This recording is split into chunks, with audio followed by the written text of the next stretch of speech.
Hey y'all, welcome back to my channel. Today we are going to make another one of those great crock pot meals because I love those so much. This one is crock pot meatloaf meatballs. You're going to need 2 pounds of homestyle meatballs. They taste more meatloafy, but if you use any type, it's fine. But we're going to put our little glaze or sauce in this bowl first to mix everything together, then add it to the meatballs, or you could just add it directly, but I didn't want to do that. You're going to need 1.5 cups of ketchup. And I'm going to try to eyeball most of this. Okay. You're going to need 1/2 cup of brown sugar. Now that I'm going to definitely measure because I don't want to mess that up. These other things are a little bit more forgiving. So 1/2 cup of brown sugar.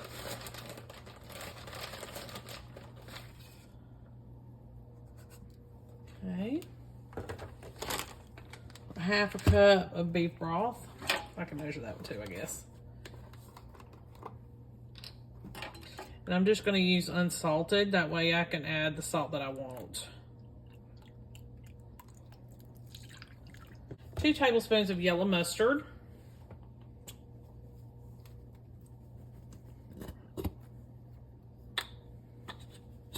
Okay, that's 2 tablespoons on that. A tablespoon of Worcestershire sauce.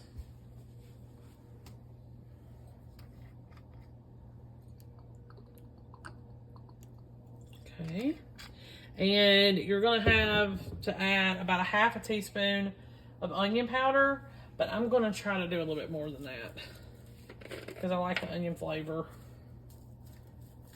So we're going to add more, close to a teaspoon.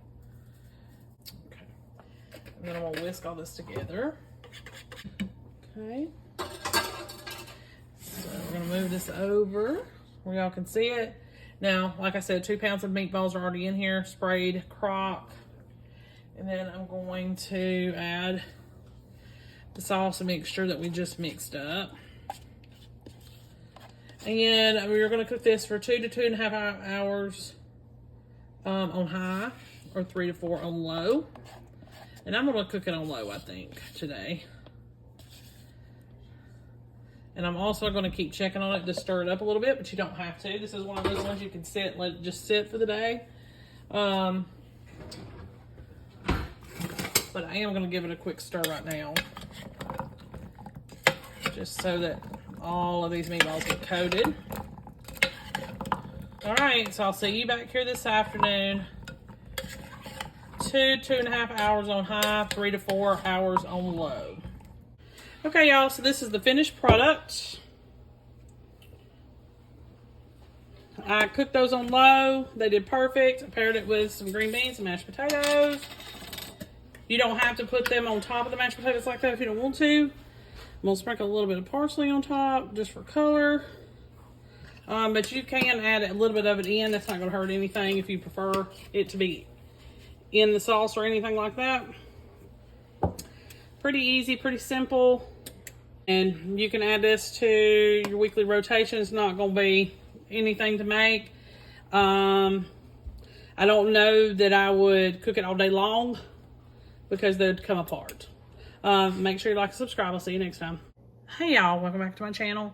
Today's going to be a real quick one. This is called crock pot chicken thighs, and it is more of a basic chicken thigh flavor. It is not Asian or barbecue or anything like that.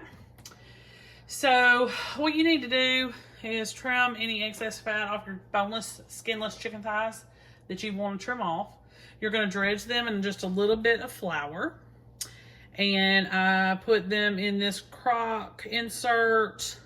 Spray the insert first. You can, of course, use a liner if you prefer. And I'm going to sprinkle it with this. Now, you can use French onion seasoning or a barbecue blend, but I tried the barbecue blend in another recipe from the same author, and I did not like it. So I'm going to just use this. Moisture has gotten to it, so I'm hoping that it's still usable. And you're gonna do it to taste, and I want quite a bit on there. So I'm gonna use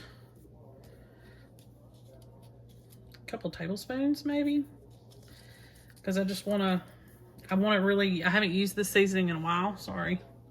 And I just want to try it again, familiarize myself with it. And then you're going to pour a little bit of chicken broth, and I hate uncovering I didn't want to wash off my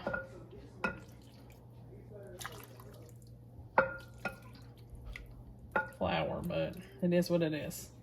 So pour a little chicken broth in the bottom, and you want to make sure that it covers the bottom for you. And the last thing you're going to do before we start cooking this is I'm going to slice up a half stick of butter into a few pats. Pats of butter, however many it slices into, and then that way I can distribute this evenly the best I can. And so half a stick of butter, you slice it up, spread it around. That's it. So now you're going to cook this on high for 4 hours or on low for 6 to 8 hours until the chicken is tender. And the internal temperature is 165 degrees. And then by that time, I will have the rest of my sides and all that together and show you the finished product. See you this afternoon. Hey y'all, this is the end of the day. Chicken turned out perfect. 2.5 hours, it was falling off the bone, and I cooked it on low. So it turned out good. I tasted it, it's fantastic.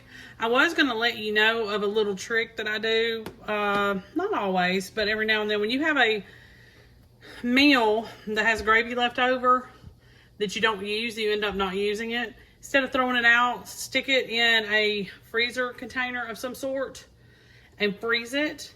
And then you can use it again on a different meal that you need, like a gravy or a sauce. If it thaws out fine, tastes fine, then, and it still seems like it's all, I don't know how to describe it, not separated, then by all means, use it. This was a gravy I probably used in a crock pot meal 4 to 6 weeks ago. You do need to use it within 6 to 8 weeks. But as long as it's covered really well and in your freezer, should be fine. I de-thawed it real quick, and now I'm using it again on another meal. So reuse what you have, your leftovers. And I paired it with some mashed potatoes and corn, and we've got supper tonight. You can always add some sort of bread, like a cornbread, a biscuit, or a roll. That'll be perfect with it too. But this tasted great with the Kinder's caramelized onion butter. So I'll definitely be using that again. Make sure you like and subscribe. I'll see you next time.